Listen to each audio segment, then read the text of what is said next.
Ganda mga Angel. So 12,000 feet na pa tayo. Mount Surprise. Yan o. Ganda. Oh my God. Ganda mga Angel.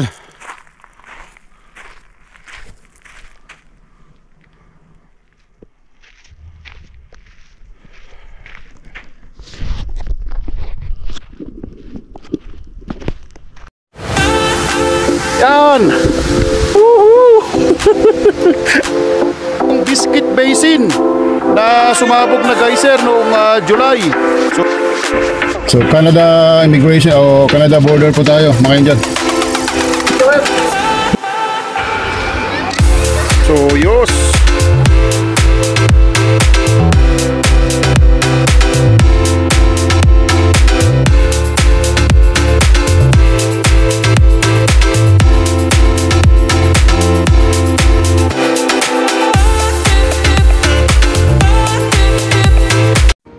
Mga Angel, nasa Aspen, Colorado tayo ngayon. Ayan o, 260 tayo.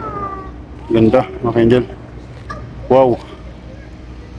Wow, wow talaga mga Angel. Sarap talaga dito. Woo!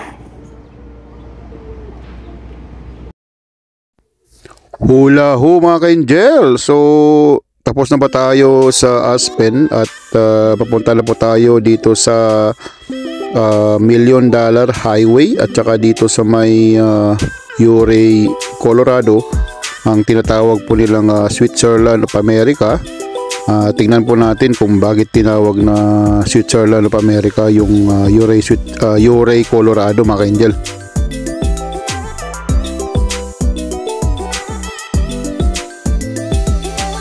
So mga Angel, andito pa rin po tayo sa Highway 82. Ito po yung highway po na gateway po sa Aspen at saka papunta po dito sa Glenwood. So ito mga Angel, kita nyo yung mga bundok at may mga part pa rin na may yellow dahil fall season na ngayon. Patapos na ang fall season, papasok na ang winter. Pansin nyo yung mga puno ay nalaglag na yung mga ibang dahon niya. So, alam nyo mga ka-Angel at nag-base na rin sa nakita natin sa mga internet, pagka around September ay maganda po yung itsura ng mga mountains dito sa Colorado dahil may mga red, mga yellow, iba't ibang kulay po. At may senyales talaga na yung ibang bundok ay red po yung mga puno doon, yung kulay, kasi may senyales talaga siya na may pagka-red. Dahil although hindi na siya masyadong clear dahil nalaglag na po siya. So i-discover natin to mga ka-Angel in the coming years, na itaon natin na kasagsagan ng fall season para makita natin yung view mga ka-Angel. So ganito mga hiling natin mga ka-Angel, mag-discover tayo, mag-explore, mag-discover yan mga lugar-lugar kasi nakaka-relax kasi sa isip, sa sarili mga Angel, lalong-lalo na pagka stress na stress kayo, ay pagka makakita kayo ng mga magagandang itsura sa paligid naturally ay nakaka-relax mga Angel. Iba talaga yung impact pagka natural ang mga makikita natin. So ito yung mga ginagawa natin ngayon mga Angel at talagang nag-enjoy tayo mga Angel at gaano man yan kalayo ay talagang sinisikap nating abutin. Tulad ng sinabi ko, sanay na tayo mag-drive. Driving po yung parang hobby or fun natin, kaya sanay na tayo. At maka-explore tayo, makarating tayo sa mga places ay nakakapagbigay po ng relaxation sa amin. Kaya ito yung ginagawa natin mga Angel at subukan nating i-explore lahat ng states po ng US. At saka of course, yung mga provinces at saka territory po ng Canada. So, talagang yun yung mga plano natin. At tulad ng sinabi ko, all over the world yan mga Angel. Yan yung mga pangarap natin na gagawin natin. Mag-explore tayo all over the world. At sasamahan nyo kami sa pagta-travel para may share ko sa inyo mga ka-angel. At least kahit ako mga ka-angel, kahit nanonood ako ng mga vlog o mga videos ng mga ibang tao na yung mga napupuntahan nila, ay kahit hindi ko siya napupuntahan in person at nakikita ko lang sa TV, ay nakakapagbigay po ng kumbaga inspirational feelings o kumbaga dahil yung ganda niya. So pagka may time, susubukan nating puntaan din yung mga nakikita natin sa mga videos. So ayan po yung mga gagawin natin in the future. So yun mga ka-angel, at sasamahan nyo kami at kukuha tayo ng mga magagandang footages. At saka hindi lang video, sasamahan din po natin yan ng mga drone footages, yung mga drone videos in the future. At papalipad tayo at para mas maganda na makita yung itsura po ng place, at as long as na hindi siya prohibited or hindi siya restricted sa area na pagpapaliparan natin ng drone. Mga ka-angel, ang ganda talaga ng view dito. Yung bundok may pagka red yung lupa niya. Yan mga ka-angel, ganda. At alam niyo mga ka-angel, at medyo malamig na po dito. Hindi naman siya yung parang malamig, ay siguro nasa 4 degrees 5 degrees mga ganyan yung klima or yung weather o temperature dito sa area na ito. Siguro dahil pa-winter na at saka nasa bundok tayo mga ka-angel. So ayan, ganda mga ka-angel. At hindi kami nagsisi sa magpunta dito sa Colorado area dahil maganda pala talaga yung Colorado, kaya tinatawag na colorful Colorado. At saka dito matatagpuan yung mga matataas talaga na mountain mga ka-angel sa States. At tulad ng sinabi ko, dito matatagpuan yung highest paved road in America.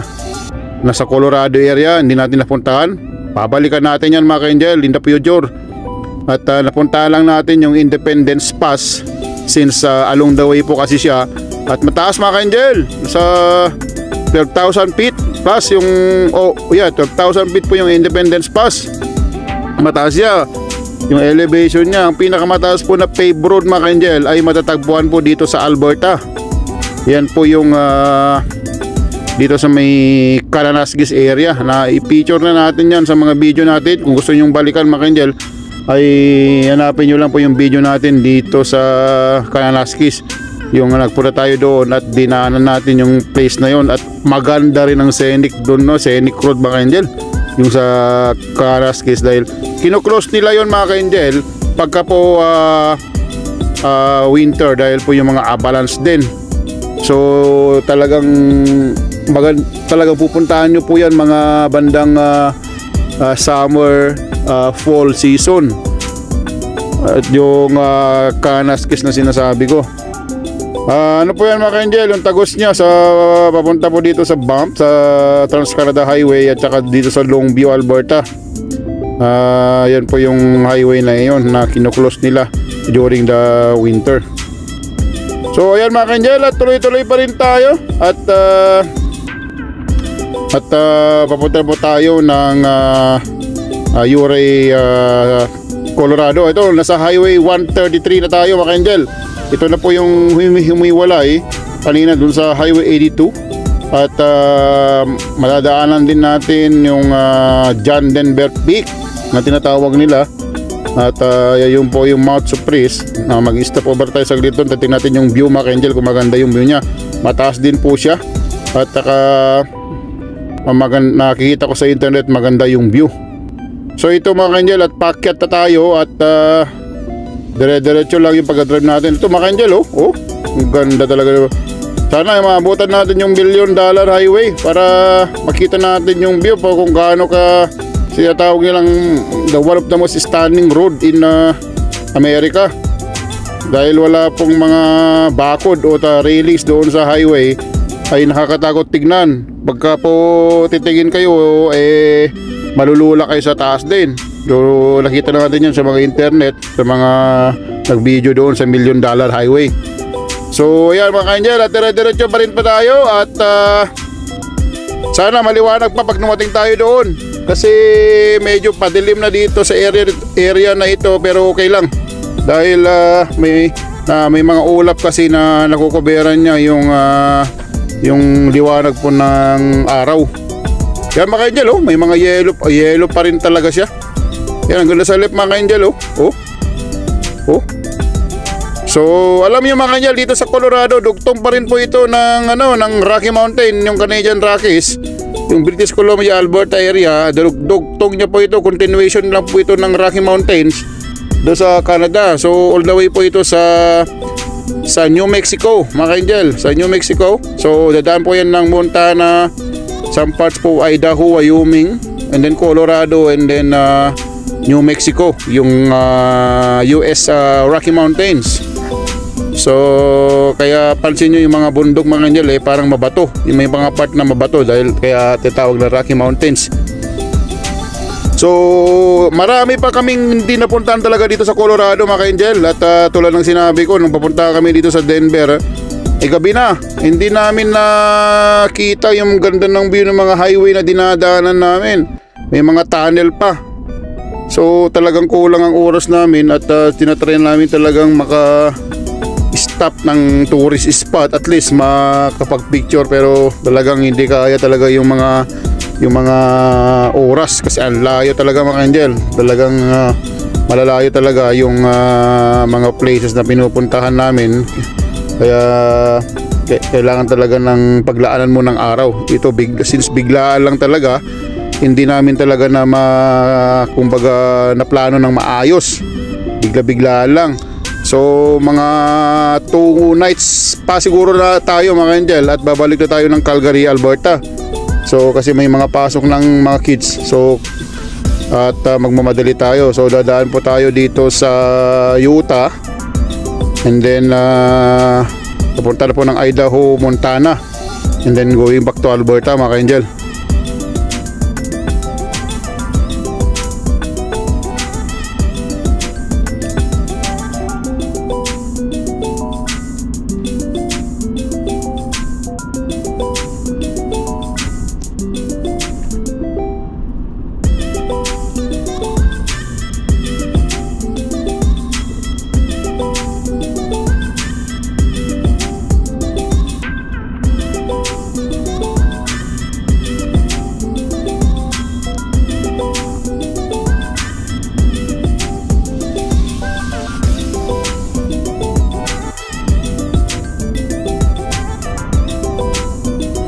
So yan mga ka-angel, at sa highway 133 pa rin po tayo, at papunta na po tayo sa $1 Million Highway, at saka Uray, at saka dito sa may John Denver Peak. At saka mag-stop over tayo para kakain, at habang papunta po tayo doon, pag may makita po tayo ng mga tourist spot ay hinto po tayo mga ka-angel.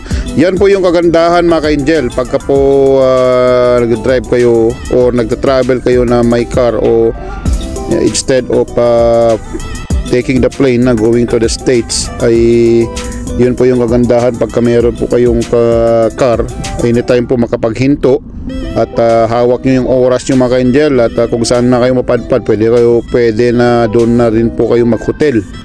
So I highly recommend, kung tanay kayo mag-drive, mas maganda po pagka mag-drive po kayo, dahil mura din po yung gas dito. Hawak nyo yung oras, at makapagdala nyo, makadala kayo ng yung mga bagay na hindi nyo pwedeng dalhin sa eroplano.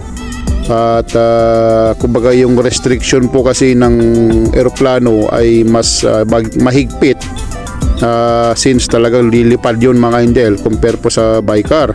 So nasa land po lang po kasi yan, kaya pagka pupunta po ng States ay mas madali po pagka mag-drive po kayo, hindi pagka nag-cross po kayo ng border. So yun mga ka-angel, at I highly recommend mga ka-angel, pagka po mahilig kayo mag-travel at gusto nyo pong i-explore po yung US, yung United States, ay mas maganda po talaga na mag-apply na po kayo ng Canadian citizenship pagka po na permanent resident na po kayo. Kasi po, ang dadalhin nyo lang po kasi sa border, pagka nag-cross kayo at i-present po doon sa officer ng US side, yung US Custom and Border Protection, ay yung Canadian passport lang mga ka-angel. That's it. Wala na po kayong kailangang i-present.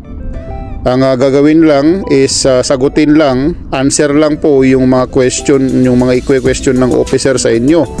So usually mga ka-angel, ang tinatanong ng US officer dito sa border ay tatanong ko ilang kayo, ilang adults, ilang kids, at after that saan kayo pupunta sa US, ilang araw, anong purpose ninyo, at saka tatanungin din po yan kung may mga prohibited items kayong dala. So at saka yung mga baril ganyan, at saka yung mga drugs, at saka yung mga fruits mga ka-angel, yung citrus fruits ay maigpit po sila doon, bawal dahil based po sa kanilang one of the reason is that madali lang po kasing makontaminate or madapuan po ng mga microorganisms yung citrus, at pagka nadapuan po yung fruits ay maaari pong mai-transmit doon sa US agriculture. So in that case po ay maaari pong makontaminate din po yung kanilang agriculture. Kaya bawal na bawal yung citrus fruits. Alam nyo, i-google nyo na lang po yan mga ka-angel kung ano po yung mga citrus fruits. Example po dyan, yung mga oranges. At saka doon po yung mga press meat, hindi rin po pwede yan mga ka-angel. Very obvious naman po yan, yung mga press meats, kasi when it comes to agriculture pa rin po yan, ay hindi rin po pwede yan. At saka yung mga itlog mga ka-angel, yung press egg. So nasubukan natin yan sa border. Nagdala tayo ng press egg dito sa, nagpunta kami noon. Bumili ako ng isang tray ng egg dito sa Alberta, at balak kasi namin na magpakulo ng itlog, o tsaka magpakulo lang ng noodles sa daan, pampatawid gutom lang with the friends. Ay bumili ako ng itlog dito sa Alberta, and then nung tinatanong ako ng officer ay ang ganda ng view mga ka-angel, ang ganda ganda talaga dito sa Colorado.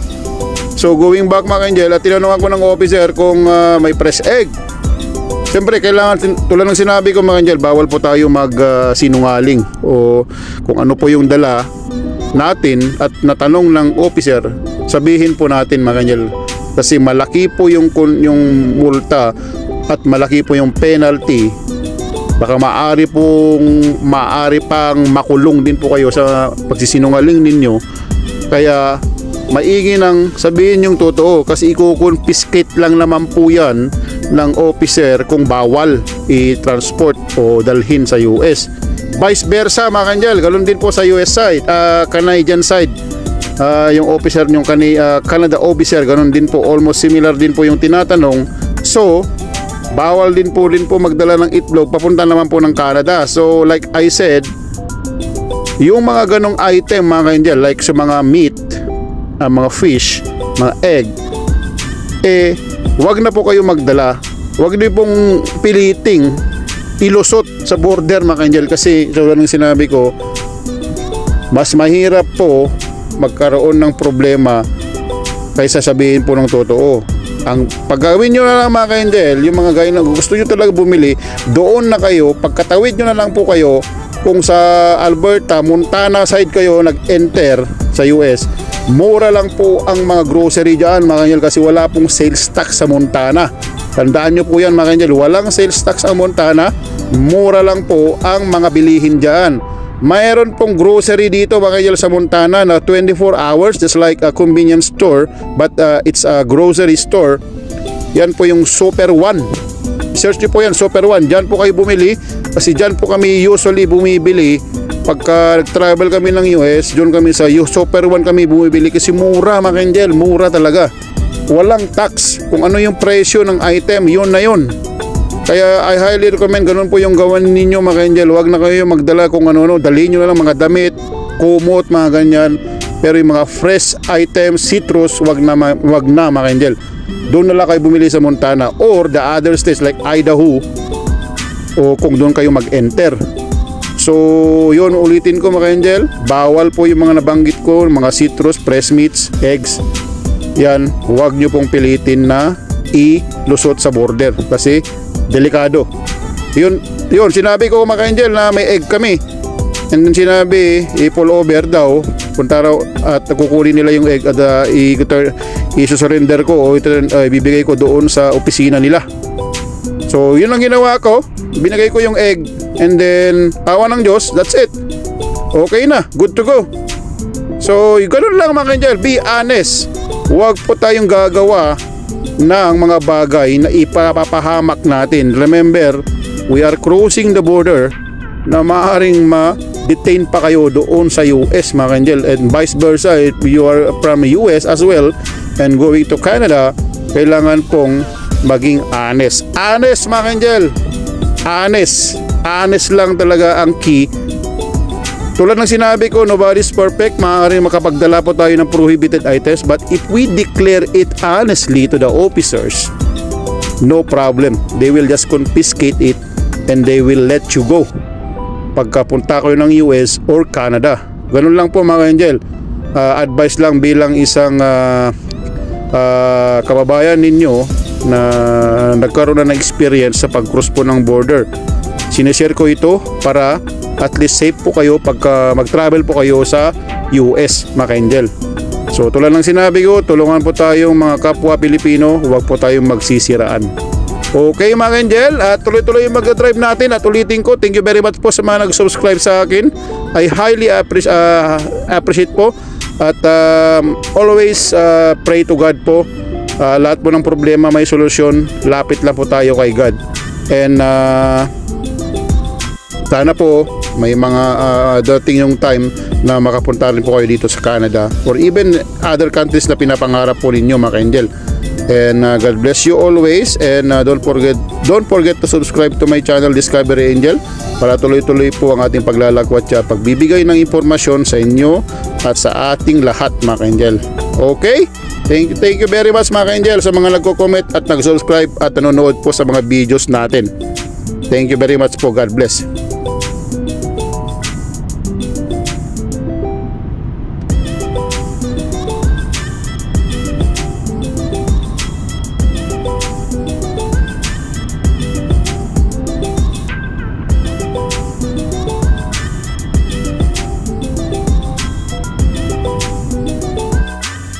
Mga ka-angel, andito tayo ngayon sa Montrose, Colorado, at isa po itong city before po dumating po ng Uray, Colorado, yung Switzerland of America at saka sa $1 Million Highway. So mag-stop over tayo saglit dito at titingin tayo ng washroom at baka maggas na rin po tayo mga ka-angel.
Morning. Hi. How are you? How are you at to Denver, Colorado?